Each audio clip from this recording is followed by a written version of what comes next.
Hello दोस्तों, मेरे YouTube channel में आपका स्वागत है। दोस्तों, आज हम चर्चा करेंगे आर्मी के एग्जाम में आने वाली महत्वपूर्ण साइंस के प्रश्नों पर, यानी कि सामान्य ज्ञान के प्रश्नों पर चर्चा हम इस वीडियो में करेंगे।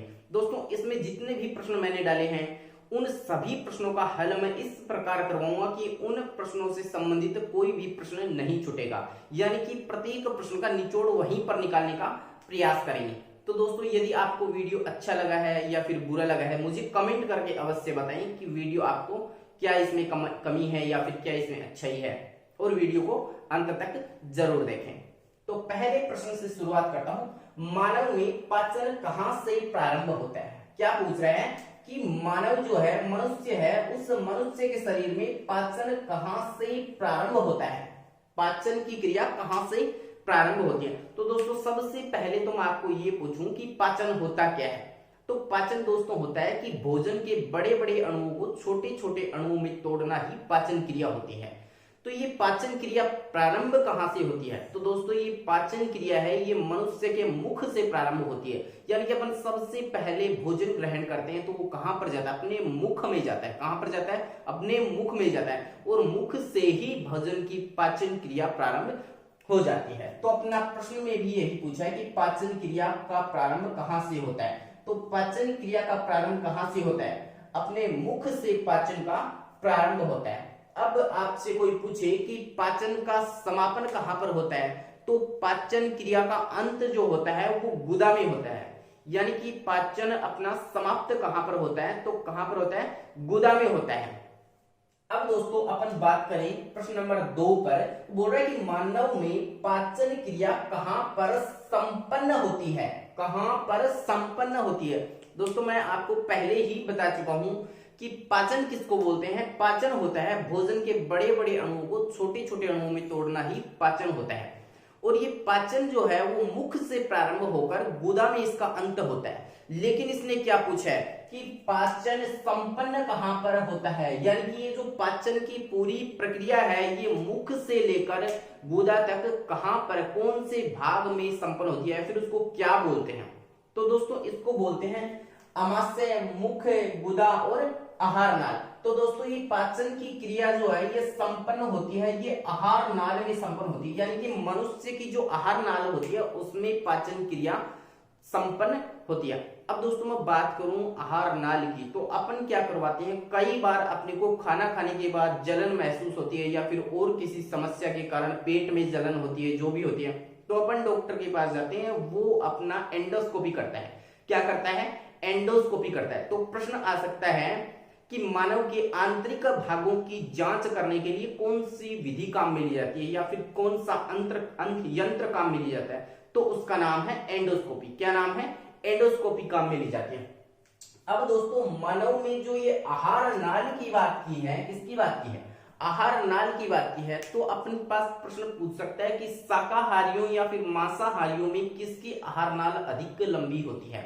तो दोस्तों, मैं आपको बता दूं, अपन जो शाकाहारी मनुष्य होते हैं उन शाकाहारियों की आहार नाल सबसे लंबी होती है, और जो मांसाहारी होते हैं उन मांसाहारियों की आहार नाल सबसे छोटी होती है या फिर छोटी होती है। कारण ये है कि शाकाहारी अपने भोजन को सीधा बनाते हैं, और मांसाहारी क्या करते हैं, अपने भोजन, उनका भोजन क्या है कि पचा हुआ, पचित रूप में भी वो भोजन को खाते हैं। तो पचा हुआ भोजन है, उसको पचाने के लिए और मेहनत कम करनी पड़ेगी। तो कम मेहनत करनी पड़ेगी तो आहार नाल का क्षेत्रफल छोटा ही चलेगा, और इसमें अधिक शाकाहारियों की आहार नाल क्या होती है? अधिक लंबाई होती है। क्योंकि मुख्य कारण ये भी है कि सेल्यूलोज जो होता है, सेल्यूलोज, उसका पाचन मनुष्य के शरीर में आहार नाल में ही होता है, और सेल्यूलोज के पाचन के लिए अधिक क्षेत्रफल की आवश्यकता होती है।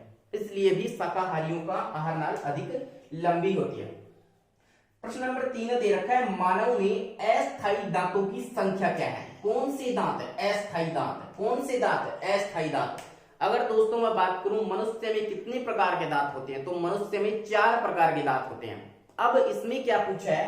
अस्थायी दांत है, या फिर दांतों को मतलब उनकी स्थायित्व के आधार पर अगर मैं बांटूं तो 2 भागों में बांटा गया है, उनको स्थायी और अस्थायी। अपने शरीर में मुख्य में अस्थायी दांतों की जो संख्या है वो होती है 20। कितनी होती है? 20। तो इसमें क्या पूछा, मानव में अस्थायी दांतों की संख्या क्या है? तो अस्थायी दांतों की संख्या कितनी हो जाएगी?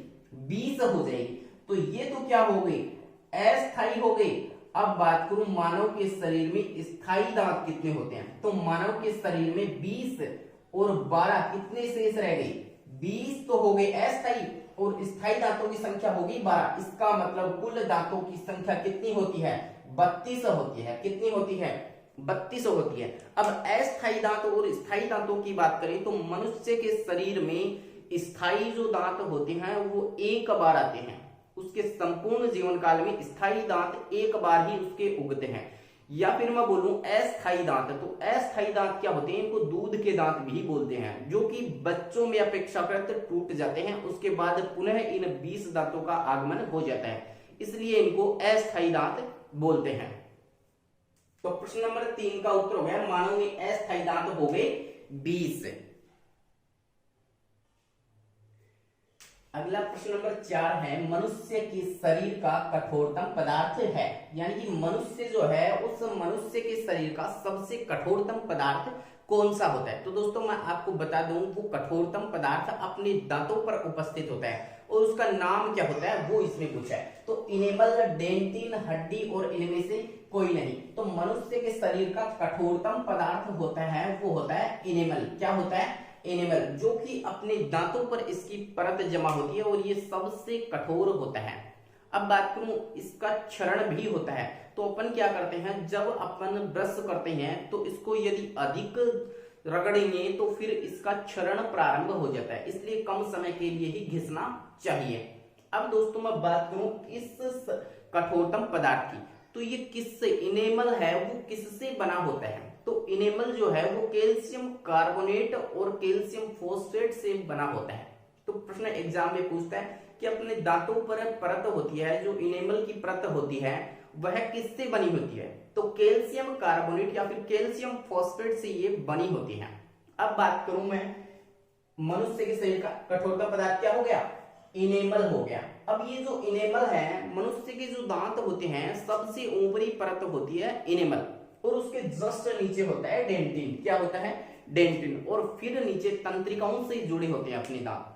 अब दोस्तों प्रश्न नंबर 5 पर चर्चा करें। क्या बोल रहा है कि मानव लार का पीएच मान है, यानी कि मनुष्य की जो लार होती है उसका पीएच मान कितना होता है। तो 7 हो सकता है, 7.4, 7.1 और 7.8। तो लार का जो पीएच मान है वो होता है 7.8। मनुष्य की लार का पीएच होता है 7.8। अब दोस्तों मैं बात करूं लार की, तो मनुष्य की जो लार है उसमें एक तो लाइसोजाइम एंजाइम और एक टायलिन एंजाइम उपस्थित होते हैं। मनुष्य की लार में टायलिन और लाइसोजाइम एंजाइम उपस्थित होते हैं। इनका कार्य क्या होता है, इनका कार्य होता है कि मनुष्य के शरीर में जो भोजन आता है उस भोजन में जितने भी जीवाणु होते हैं उनको नष्ट करना इसका मुख्य कार्य होता है। अब बात करूं मैं इस 7.8 या फिर पीएच मान की, तो आपसे पूछ सकता है कि पीएच स्केल होती है उसकी खोज किसने की। तो पीएच स्केल की खोज की सोरेनसन ने। किसने की, सोरेनसन ने की। और ये जो मानव लार होती है इसका पीएच 7 से अधिक आ रहा है, 7.8 हो रहा है, इसका मतलब ये क्या होती है, क्षारीय होती है। क्या होती है, क्षारीय। अगर 7 से कम आता तो हो जाती अम्लीय, यदि ये 7 रह जाती तो ये हो जाती उदासीन।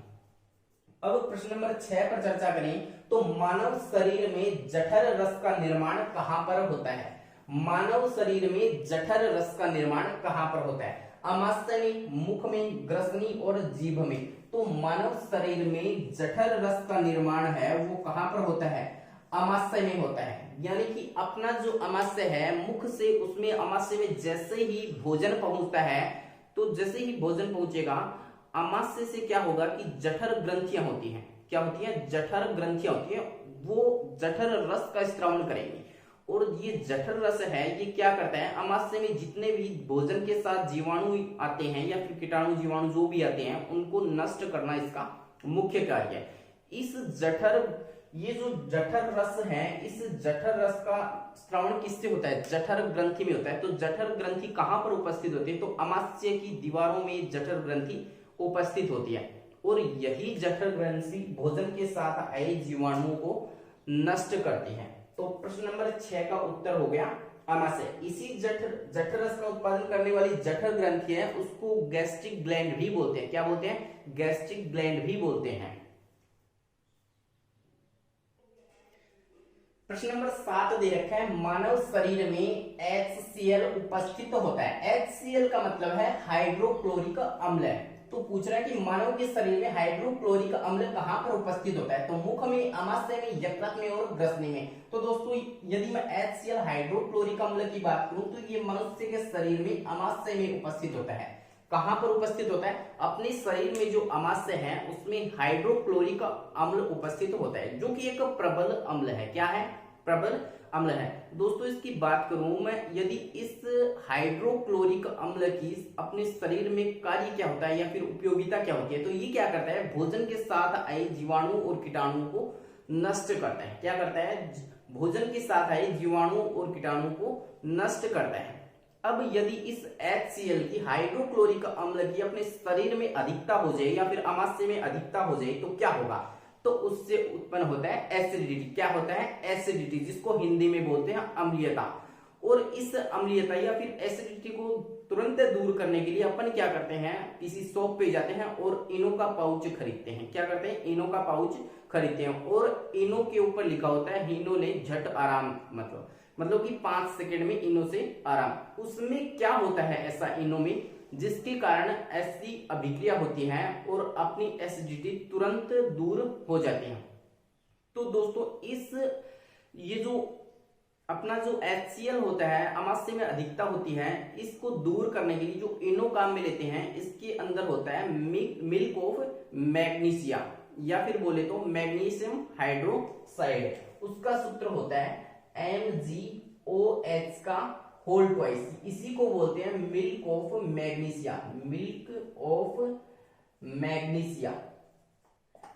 तो इस ये जो मिल्क ऑफ मैग्नीशिया है, ये हाइड्रोक्लोरिक अम्ल के साथ क्रिया करके ये जो हाइड्रोक्लोरिक अम्ल के साथ क्रिया करके अलग से MgCl2 का निर्माण करता है और जल का निर्माण करता है। उससे अपने शरीर में एसिडिटी कम हो जाती है। तो इसका HCl का निर्माण कहां पर होता है? अमाशय में होता है। अब प्रश्न नंबर 8 पर चर्चा करेंगे, प्रोटीन का पाचन कहां होता है? यानी कि अपने शरीर में प्रोटीन का पाचन कहां पर होता है? तो छोटी आंत में, बड़ी आंत में, अमाशय में और मुख में। तो दोस्तों भोजन का अंदर जो प्रोटीन उपस्थित होते हैं उस प्रोटीन का पाचन भी अमाशय में ही होता है। कहां पर होता है? अमाशय में होता है। अपने अमाशय में क्या होता है कि एक पेप्सिन एंजाइम होता है। क्या होता है? अपने अमाशय में एक पेप्सिन एंजाइम होता है और यही पेप्सिन प्रोटीन को, किसको? यही पेप्सिन प्रोटीन को पेप्टोन में बदल देता है। किस में बदल देता है? प्रोटीन को पेप्टोन में बदल देता है। तो अपने शरीर में प्रोटीन का पाचन कहां पर होगा? अमाशय में होगा। अब प्रश्न नंबर 9 है, शरीर की सबसे बड़ी ग्रंथि कौन सी है? अपने शरीर की सबसे बड़ी ग्रंथि कौन सी है? ऑप्शन नंबर ए में दे रखा पीयूष, जो कि शरीर की सबसे छोटी ग्रंथि है। अपने शरीर की सबसे छोटी ग्रंथि कौन सी है? पीयूष ग्रंथि। इसी को मास्टर ग्रंथि भी बोलते हैं या फिर इसी को पिट्यूटरी ग्रंथि भी बोलते हैं।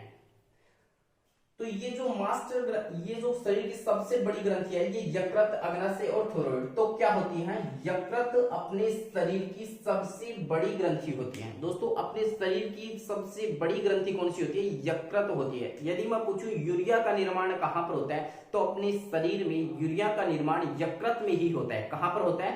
यकृत में होता है। तो प्रश्न नंबर 9 का उत्तर हो गया यकृत। अब 10 नंबर प्रश्न है, प्रोटीन के पाचन में सहायक एंजाइम।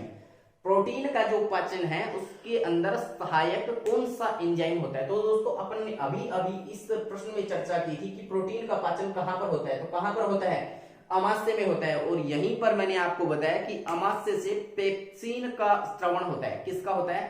पेप्सिन का स्रवण होता है और वो प्रोटीन को पेप्सिन प्रोप्टोन में बदल देता है। किस में बदल देता है? ये जो प्रोटीन है इस प्रोटीन को कौन है? पेप्सिन किस में बदल देता है? प्रोप्टोन में बदल देता है। किस में बदल देता है? प्रोप्टोन में बदल देता है। तो अपने शरीर में प्रोटीन के पाचन में सहायक एंजाइम कौन सा है? तो हो गया पेप्सिन है। तो पेप्सिन कहां पर पाया जाता है? अमाशय में पाया जाता है। तो दोस्तों ये थे आज के महत्वपूर्ण सामान्य विज्ञान के प्रश्न। यदि आपको अच्छे लगे तो मुझे कमेंट करके अवश्य बताएं। धन्यवाद।